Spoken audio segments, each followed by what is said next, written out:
ओम नमः भगवते वासुदेवाय नमः। आज हम श्रीमद् भगवत गीता का 10वां अध्याय पढ़ेंगे। मेरी दिव्य विभूतियाँ अर्जुन मित्र अपार, उनके भीतर मुख्य जो सुन पांडव सरदार।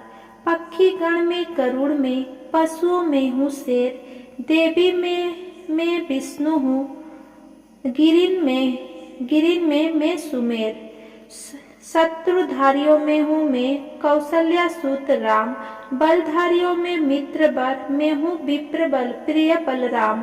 पांडव गण में पार्थ हूँ, यदुवन में घनश्याम, मेरी सफल विभूति है पेजर परम ललाम। 10वां अध्याय। श्री कृष्ण भगवान बोले, हे महाबाहो, और भी मेरे कल्याणकारक वचन सुनो। तुम पर मेरी अत्यंत प्रीति है, अतएव तुम्हारे कल्याण के लिए कहता हूँ। मेरी उत्पत्ति का हाल ना तो देवता ही जानते हैं और ना महर्षि लोग। मैं ही देवों और महर्षियों का आदि कारण हूँ।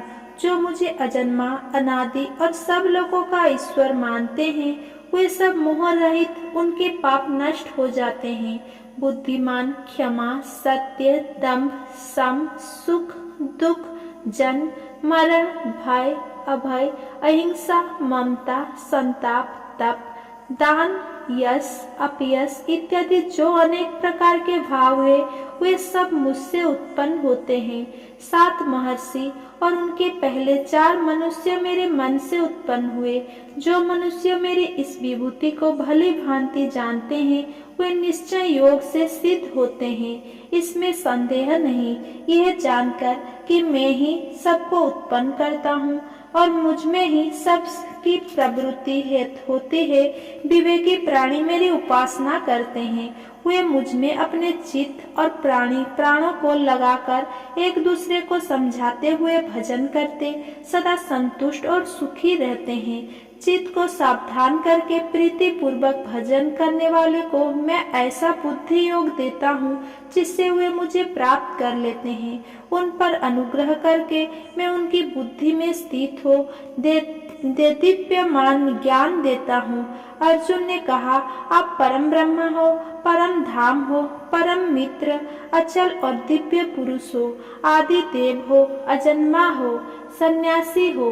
तुमको सब ऋषि, देवर्षि, नारद, अमित, देवज्ञ और व्यास भी ऐसा कह गए और स्वयं में वो तुम भी कह रहे हो। हे कश्यप, जो तुमने मुझसे कहा है सो सब सत्य मानता हूँ। हे भगवान, देवता और दानव इन दोनों ने ही तुम्हारे रूप को नहीं जाना है। हे सब चीजों के उत्पन्न करने वाले भूतेश, हे देव, हे जगतपते, हे पुरुषोत्तम, आप स्वयं ही अपने को जानते हैं। अतः आप अपनी गत दिव्य विभूतियों का हाल पूर्णतः वर्णन कीजिए, जिनके द्वारा आप इन सब लोकों में व्याप्त हो रहे हैं। चिंतन करता हुआ मैं आपको किस प्रकार से जान सकता हूँ? आपका ध्यान किन किन भावों से करना उचित है? हे जनार्दन, कृपया अपनी माया और विभूतियों को विस्तार से कहिए। इस अमृत रूप आपकी वाणी को सुनने से मेरा मन तृप्त नहीं होता है। श्री कृष्ण जी बोले, मेरा विस्तार तो अनंत है, तो भी मुख्य विभूतियों को मैं तुम्हें सुनाता हूँ। गुणकेश, समस्त भूतों के अंतकरण में रहने वाला आत्मा मैं ही हूँ। मैं ही उनका आदि मध्य अंत हूँ। मैं ही आदित्य है, मैं विष्णु।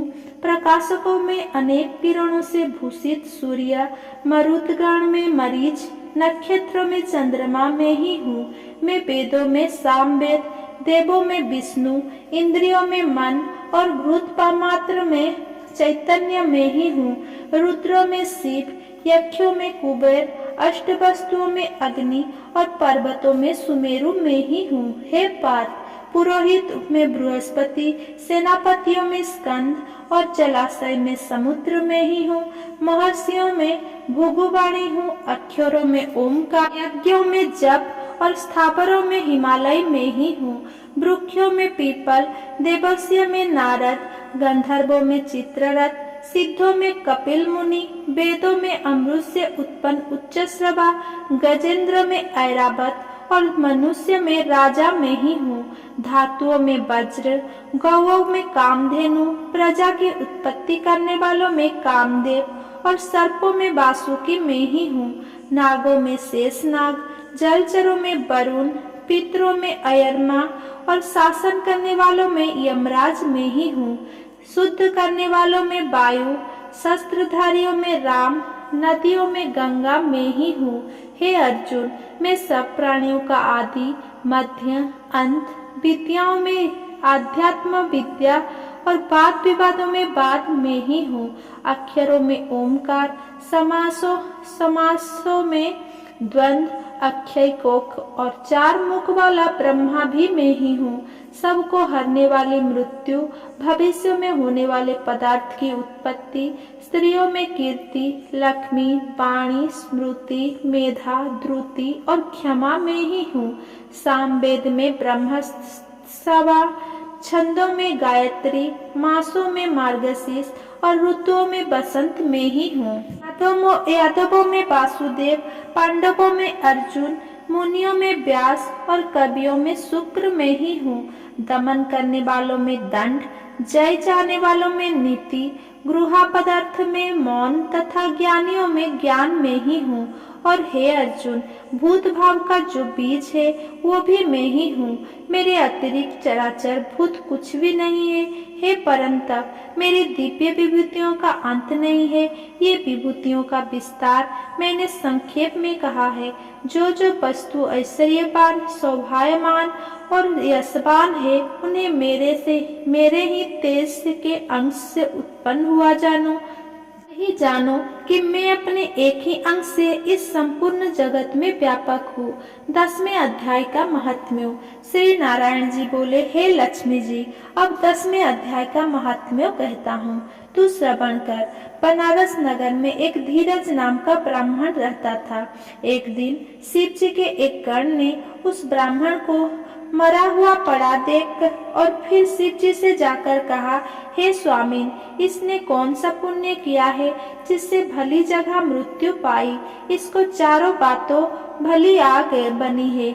एक बनारस क्षेत्र, गंगा जी का स्नान, संतोष तथा काशी विश्वनाथ जी का दर्शन, अन्न को छोड़ना, एकादशी का दिन। हे स्वामी, इसमें ऐसा क्या पुण्य किया था जिससे इसको यह गति प्राप्त हुई। शिव जी बोले, हे गण, एक दिन यह ब्राह्मण विश्वेश्वर महादेव जी के दर्शन को जा रहा था। मार्ग में धूप की गर्मी के कारण इसका दम घुटने लगा और चक्कर खाकर मंदिर के निकट गिर पड़ा। इतने में श्रुगड़व नाम का गण आया। देखा तो ब्राह्मण मूर्छित पड़ा है। उसने जाकर शिव जी से कहा, हे भगवान, एक ब्राह्मण आपके दर्शन को आया था, वो मूर्छित पड़ा है। शिव जी बोले, हे श्रुगड़व, इसको पिछले जन्म की कथा मैं कहता हूँ। एक समय कैलाश पर्वत पर पार्वती और हम बैठे हुए थे। एक हंस मेरे दर्शन को आया। वो हंस ब्रह्मा का वाहन था। ब्रह्मलोक में मानव सरोवर को जाता था। उस सरोवर में सुंदर कमल के फूल थे। वह हंस एक कमल को लांघने लगा। उसकी परछाई कमल पर पड़ी तो वो हंस श्याम बन हो आकाश से गिर पड़ा। तब उसी समय उस मार्ग में मेरा एक गण आया। हंस को गिरा देख गण ने कहा, हे स्वामी, वह हंस आपके दर्शन को आया था, सो श्याम बन होकर गिर पड़ा। गण मेरी आज्ञा से हंस को ले आया।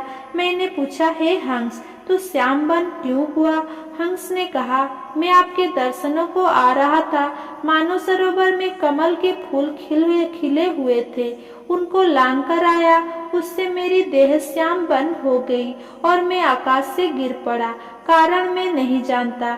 ये सुन शिव जी हंसे। तब आकाशवाणी हुई कि हे शंभु जी, कमलिनी से पूछो वो कहेगी। कमलिनी ने कहा, मैं पूर्व जन्म में पद्मावती नामक अप्सरा थी। उस समय एक ब्राह्मण गंगा किनारे स्नान कर गीता जी के 10वें अध्याय का पाठ किया करता था। एक दिन इंद्र का सिंहासन हिला तब इंद्र ने मुझे आज्ञा दी कि तू जाकर उस ब्राह्मण की तपस्या भंग कर। आज्ञा पाकर मैं उस विप्र के पास गई। उस विप्र ने मुझे श्राप देकर कहा, अरे पापिनी, तू कमलिनी हो जा। उसी समय में कमलिनी हो गई। तभी से मैं गीता जी के 10वें अध्याय का पाठ करती हूँ। उसी से मेरा ये तेज है कि मुझको लांघने वाला काला होकर अचेत हो जाता है। हंस ने पूछा कि मेरा यह श्याम बन कैसे श्वेत हो बे, और तूने इस कमल देह से छूटकर कैसे देवदेही पावे। तब कमलिनी बोली, जब कोई श्री गीता जी के 10वें अध्याय का पाठ सुनावेगा तब उद्धार होगा। तब एक ब्राह्मण ने सरोवर से स्नान कर गीता जी के 10वें अध्याय का पाठ किया और उस हंस तथा कमलिनी ने सुना। तब उनका उद्धार हुआ। इति श्री 10वें अध्याय संपूर्ण। अगर मेरा ये वीडियो आपको पसंद आया हो तो मेरा वीडियो को लाइक, कमेंट, शेयर करें एंड मेरा चैनल को सब्सक्राइब करें। धन्यवाद।